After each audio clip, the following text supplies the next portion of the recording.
Assalamualaikum warahmatullahi wabarakatuh. Kembali lagi di channel ini. Kali ini saya akan menyampaikan tentang rangkaian arus dan tegangan bolak-balik. Tapi sebelumnya, kepada adik-adik yang baru bergabung, jangan lupa untuk like, comment, subscribe channel ini untuk mendapatkan konten-konten pembelajaran yang berkaitan dengan materi fisika SMA.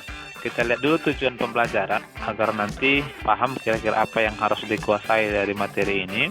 Setelah mengikuti pembelajaran, peserta didik diharapkan mampu 1. Mengidentifikasi grafik dan diagram pasor rangkaian RL, RC, dan RLC.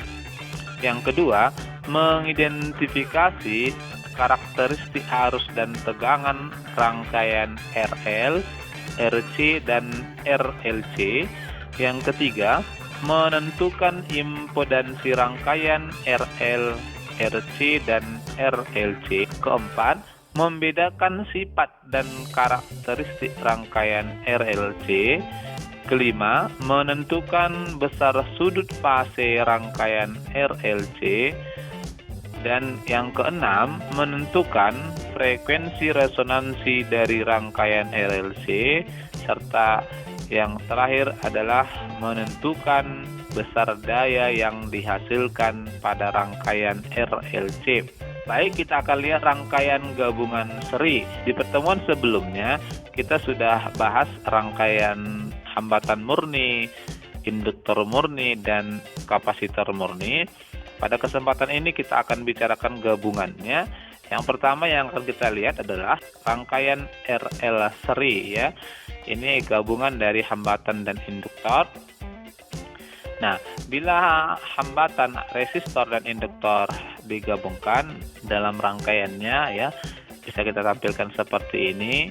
RL dihubungkan dengan tegangan bolak-balik, maka pada rangkaian ini R dan L disusun secara seri, sehingga arus dalam rangkaian ini adalah sama besar, baik itu di hambatan maupun di induktor, yang besarannya adalah I max sin omega T.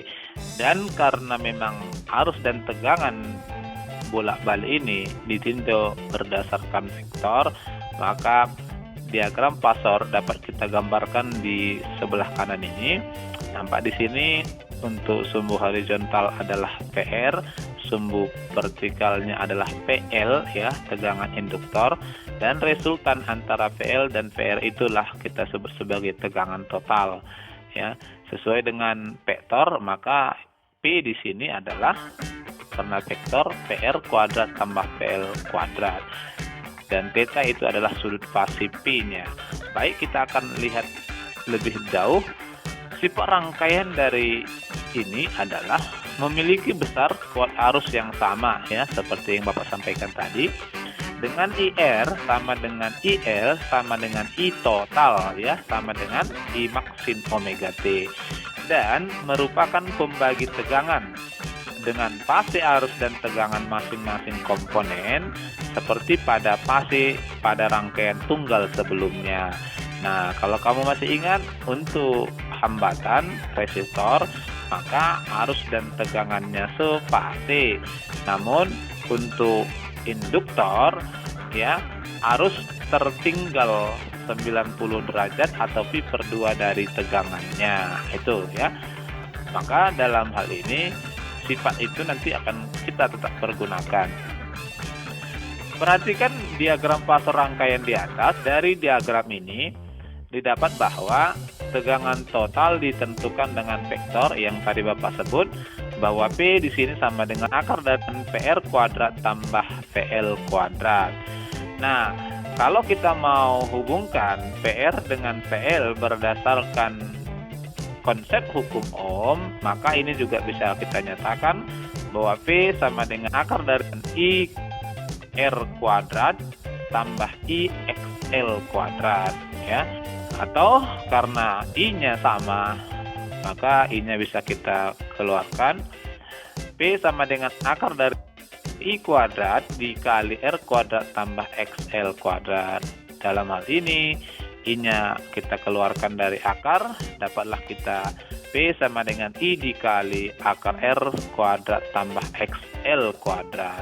Nah, karena ini adalah gabungan dua komponen elektronika, maka kita bisa juga mengganti ya sesuai dengan hukum Ohm, P sama dengan I dikali R, maka kita bisa mengganti bahwa akar R kuadrat tambah XL kuadrat itu adalah sebuah nilai hambatan.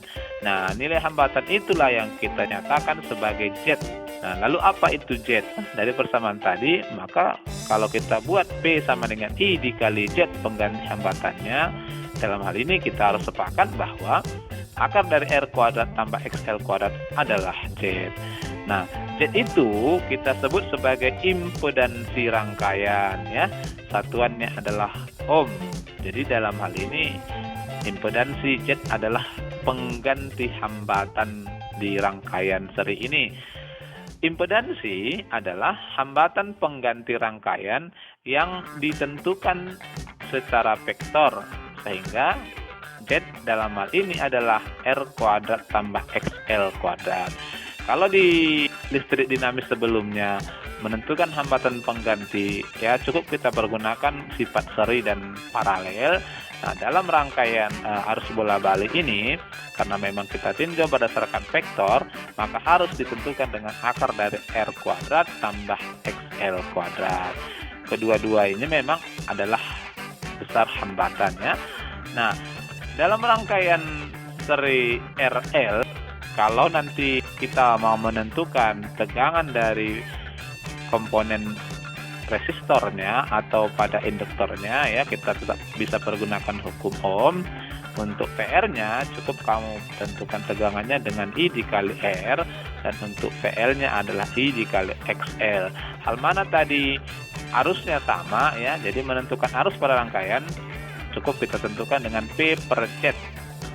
Dengan Z adalah hambatan pengganti rangkaian ya, atau sama dengan P per akar dari R kuadrat tambah XL kuadrat. Dan dalam hal ini bila diminta menentukan beda fase antara arus dan tegangan yang besarnya θ tadi, dapat kita tentukan dengan tangen θ sama dengan PL per PR ya, atau kalau kita uraikan IXL per IR, I-nya bisa kita hilangkan, maka XL per R itulah sudut fase untuk rangkaian RL ini. Yang kedua adalah rangkaian RC seri. Jadi kita akan gabungkan resistor dengan kapasitor, kita serikan ya, rangkaiannya seperti ini. Resistor dan kapasitor kita hubungkan dengan tegangan bolak-balik ya, maka di resistor akan muncul tegangan PR dan di kapasitor muncul tegangan PC.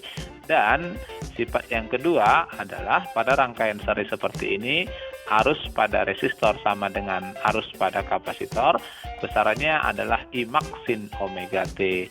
Kemudian kalau kita mau lihat diagram fasornya, ternyata untuk rangkaian RC ya, diagram fasornya digambarkan seperti gambar di sebelah kanan ini. Untuk sumbu X itu tetap PR, dan untuk sumbu Y kapasitor ya, arah vektornya ke bawah, sehingga resultan P-nya kalau kamu perhatikan ini arah tenggara dengan sudut fase adalah θ. Nah, seperti inilah diagram fase apabila resistor dan kapasitor dirangkai ya, dan dihubungkan dengan tegangan dan arus bolak-balik.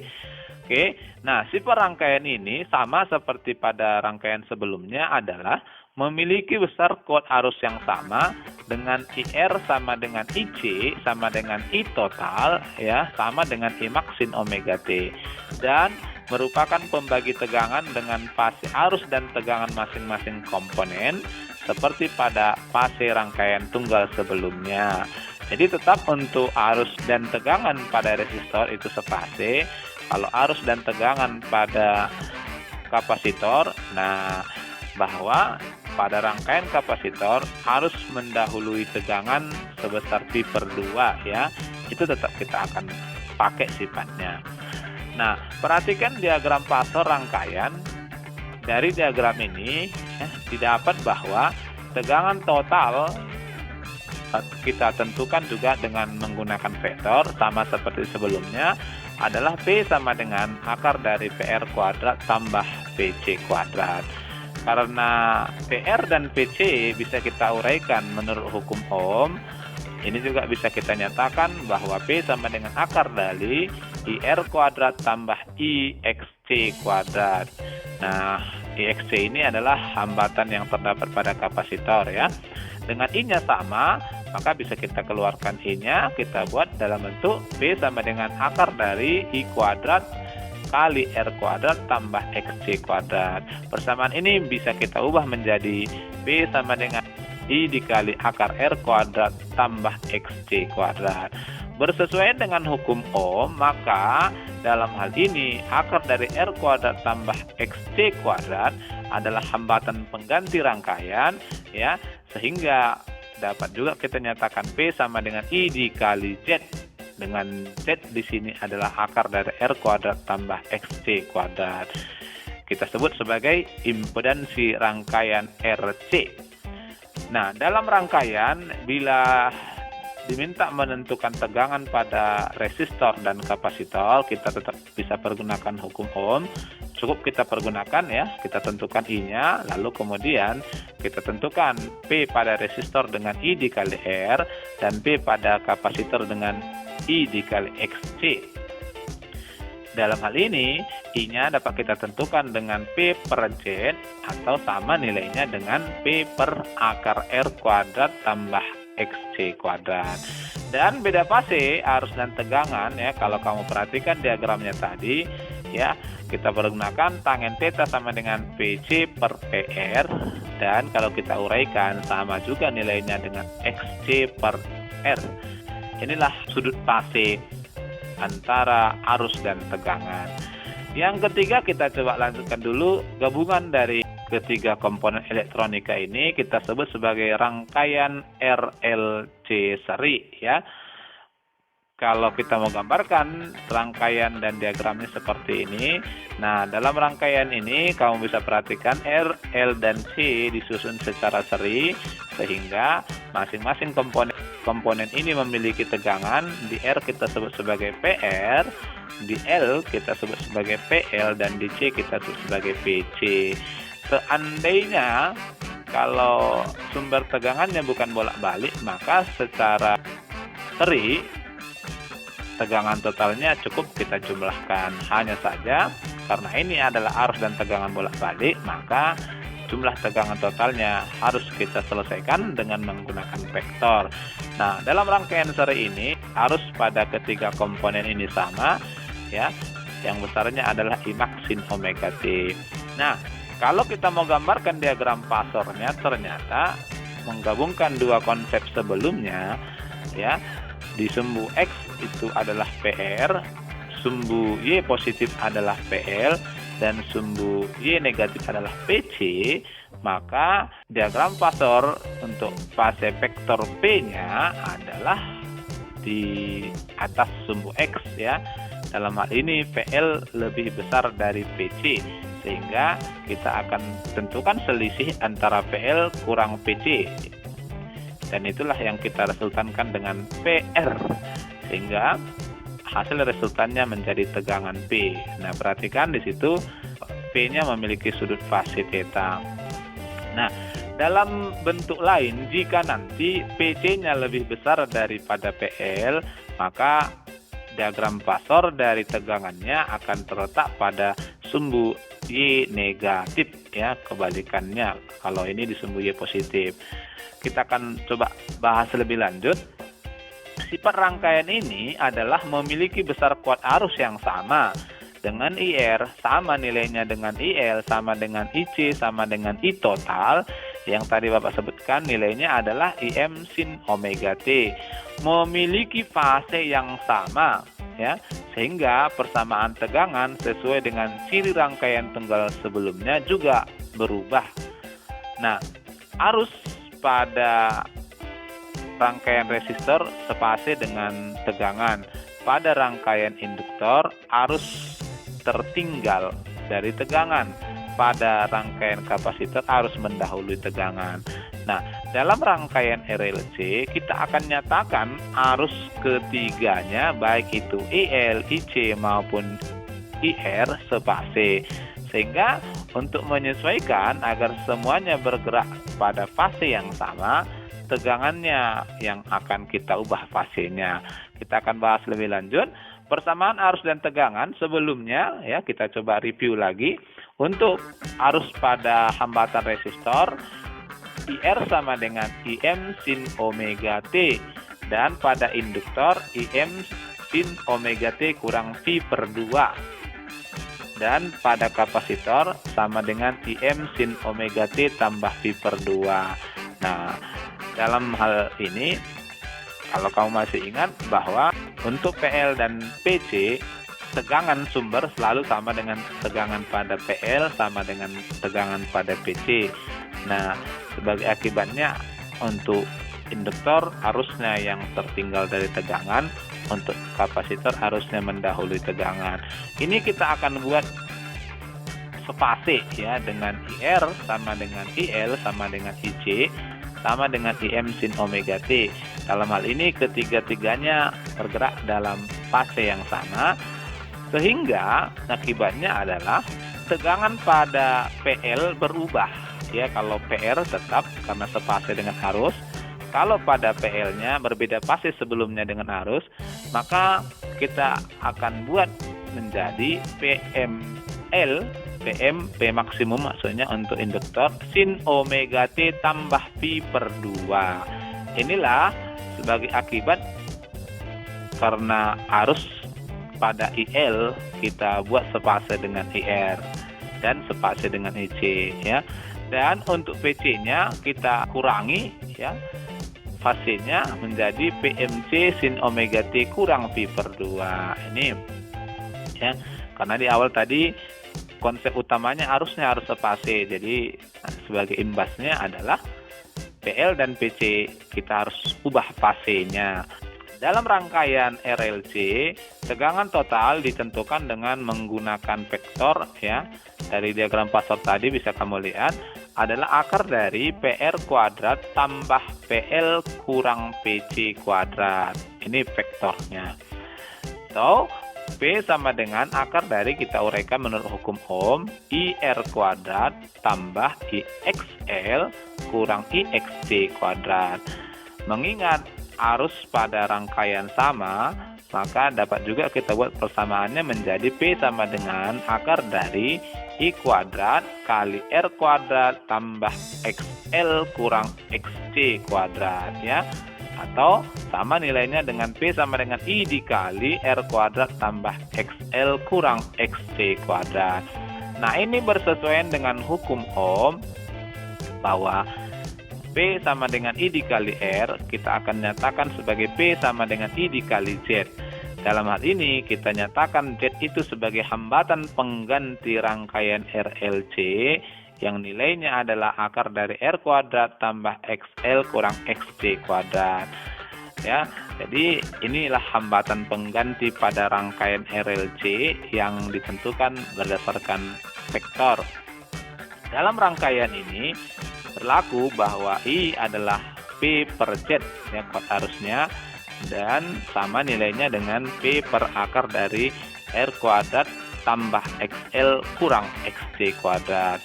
Jika kamu diminta menentukan PR, maka kita cukup pergunakan I dikali R, kemudian PL I dikali XL, dan PC adalah I dikali XC ya, sama seperti rangkaian sebelumnya. Dan beda fase antara arus dan tegangan dapat kita tentukan dengan tangen theta adalah PL kurang PC per PR, atau sama nilainya kalau kita uraikan XL kurang XC per R. Nah, inilah rangkaian RLC. Yang berikut kita akan lanjut ke sifat rangkaian RLC seri. Nah, sifat dari rangkaian RLC seri ini digolongkan berdasarkan perbedaan reaktansi induktif dan reaktansi kapasitif ya, yakni menjadi 3 ya, yaitu rangkaian bersifat induktif, kemudian yang kedua rangkaian bersifat kapasitif, dan rangkaian bersifat resistif. Inilah sifatnya. Kita akan bahas satu persatu. Rangkaian bersifat induktif jika XL-nya lebih besar dari XC atau hambatan pada induktornya lebih besar daripada hambatan pada kapasitor. Dalam hal ini theta lebih besar dari 0, ya, di mana arus tertinggal dari tegangan sebesar theta. Di sini rentang nilai theta adalah lebih besar atau sama dengan 0, lebih kecil atau sama dengan V/2. Jadi syaratnya XL lebih besar dari XC, bersifat induktif. Lalu yang kedua adalah rangkaian bersifat kapasitif. Jika XL lebih kecil dari XC, ya, atau theta lebih kecil dari 0, di mana dalam hal ini arus mendahului dari tegangan sebesar theta, dengan theta itu ya kita mutlakkan adalah lebih besar sama dengan 0 dan lebih kecil sama dengan V/2, ya. Yang terakhir adalah rangkaian bersifat resistif atau resonansi. Ini terjadi jika XL sama dengan XC atau theta sama dengan 0. Nah, dalam rangkaian seperti ini arus dan tegangannya sefase, ya. Jika ini terpenuhi, maka rangkaian akan beresonansi. Kalau adik-adik sekalian ingat, resonansi itu adalah bergetar, ya. Ikut bergetarnya suatu benda karena getaran benda lain. Dan frekuensi sumber yang menyebabkan terjadinya resonansi, kita sebutlah itu sebagai frekuensi resonansi. Kita tuliskan sebagai Fr. Dalam hal ini, Fr dapat ditentukan dengan menggunakan konsep XL sama dengan XC, ya. Kalau sebelumnya XL itu adalah 2PF kali L dan XC itu adalah 1/2 PFC. Kita akan cari nilai F dari sini. Maka dengan menyelesaikan kedua persamaan ini dapatlah kita F kuadrat sama dengan 1/4 Pi kuadrat L kali C. Atau Fr sama dengan kita akarkan 1/2 Pi akar LC, ya. Nah, dalam resonansi seperti ini, impedansinya bernilai minimum. Z sama dengan R. Ini nilai yang paling kecil lah. Lalu arusnya bernilai maksimum, ya, dengan I sama dengan P/R. Karena XL dan XC saling meniadakan. Resonansi, ya, digunakan sebagai prinsip pembuatan rangkaian isolator dan penala pada elektronika. Apa itu? Nah, rangkaian osilator adalah rangkaian yang dapat menghasilkan getaran listrik dengan frekuensi radio. Dan rangkaian penala adalah rangkaian yang berfungsi untuk memilih gelombang radio yang diinginkan dari beberapa gelombang radio yang ditangkap oleh antena. Sehingga dalam hal ini, prinsip resonansi ini dipergunakan pada alat elektronika berupa radio. Gitu ya. Nah, contoh ini, perhatikan gambar di samping, tentukan besar impedansi rangkaian, kuat arus maksimum yang mengalir, tegangan pada induktor dan kapasitor, dan sudut fase rangkaian. Nah, kalau kita perhatikan ini adalah rangkaian seri RLC. Di sini kita cukup mempergunakan sifat-sifatnya tadi. R-nya nilainya 8 ohm, L-nya 32 mH, dan C-nya 800 mikrofarad. Kemudian dihubungkan dengan sumber tegangan bolak-balik, ya, dengan persamaan 120 sin 125 T volt. Oke, kita akan coba bahas. Dari sini maka diketahui gambar. Dari gambar ini R-nya 8 ohm, L-nya 32 mH atau 32 kali 10 pangkat minus 3 Henry. C-nya adalah 800 mikrofarad atau 800 kali 10 pangkat minus 6 farad. Dan dari persamaan tegangan, P-nya adalah 120 sin 120 T volt. Dan juga bisa kita ambil langsung nilai bahwa omega adalah 125 radian per sekon. Sesuai dengan persamaan tegangan bahwa P sama dengan PM sin omega T. Jadi dari situ omeganya kita dapatkan 125 radian per sekon. Lalu ditanya A, Z-nya, B, I maksimum, C, P pada induktor, D, P pada kapasitor, dan E adalah sudut fasenya. Kita tentukan A, Z tadi adalah hambatan pengganti pada rangkaian RLC yang ditentukan dengan menggunakan vektor ya, akar dari R kuadrat tambah XL kurang XC kuadrat. Dalam hal ini kita harus hitung dulu XL dan XC-nya. Dengan XL adalah omega dikali L, kita masukkan nilainya 125 kali 32 dikali 10 pangkat minus 3. Dapatlah kita nilai XL-nya 4 ohm. Lalu XC sama dengan 1 per omega C, kita substitusi nilainya 1 per 125 dikali C-nya tadi 8 kali 10 pangkat minus 4, kita sederhanakan. Maka dari sini dapat kita nilainya 10 ohm. Nah, XL, XC, dan R sudah diketahui, sehingga Z kita tentukan dengan akar dari 8 kuadrat tambah 4 kurang 10 kuadrat. Ternyata impedansi rangkaian RLC ini adalah 10 ohm. Nah, dengan demikian maka B sudah dapat kita tentukan bahwa I maksimum adalah P maksimum per Z. Dari persamaan tegangannya jelas bahwa P maksimumnya adalah 120 volt per Z. Z-nya tadi 10. Ternyata pada rangkaian mengalir arus 12 ampere. Buat arus ini ya, untuk rangkaian RL maupun RC dan RLC yang sama. Dari sini kita bisa tentukan tegangan pada masing-masing komponen. Nah, untuk PL cukup kita tentukan dengan I dikali XL. Ya, sehingga di sini I-nya tadi 12, XL-nya 4. Ternyata tegangan pada induktornya 48 volt. Lalu untuk PC-nya adalah I dikali XC, ya, kita tentukan I-nya tadi 12, XC-nya adalah 10 sama dengan 120 volt. Perhatikan di sini bahwa PL-nya 48 volt, PC-nya 120 volt.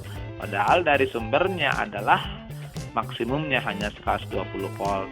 Nah, inilah kelebihan dari tegangan bolak-balik ya.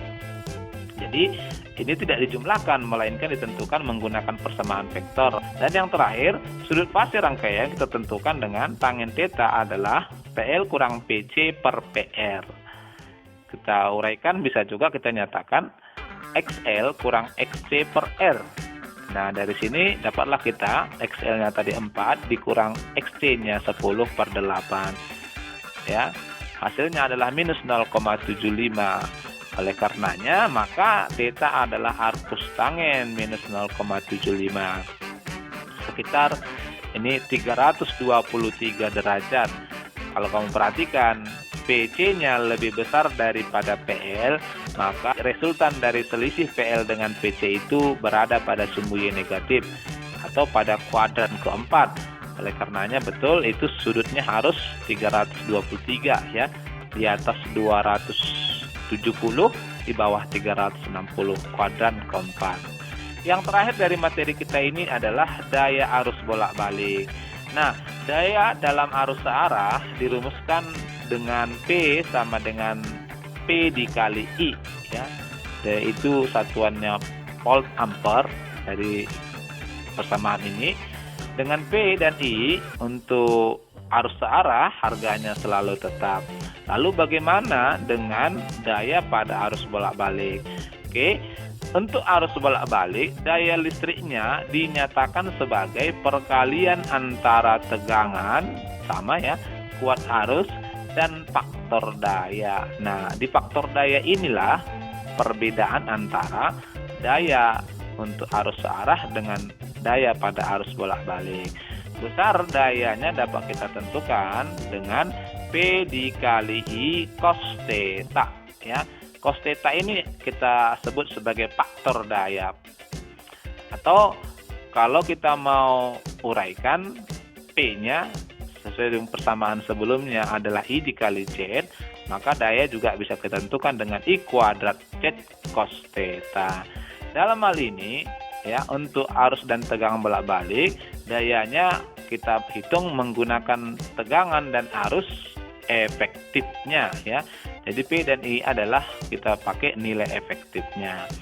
Dengan P itu adalah daya listrik bolak-balik, P adalah tegangan efektifnya ya. Kemarin sudah kita lihat hubungannya dengan tegangan maksimum. I adalah kuat arus efektifnya dan Z adalah impedansi rangkaiannya. Dalam hal ini cos theta adalah faktor daya. Cos theta dapat kita tentukan nilainya dengan R per Z. Jadi sebenarnya ini adalah koreksi ya, koreksi untuk menentukan daya pada arus dan tegangan bolak-balik. Sehingga cos theta itu kita tentukan dengan R per Z. Baik, untuk pertemuan kedua tentang rangkaian arus listrik bolak-balik ini cukup sampai di sini ya. Berikutnya kita akan perkuat pada pembahasan soal-soal latihan dan penugasan. Barangkali demikian. Wassalamualaikum warahmatullahi wabarakatuh.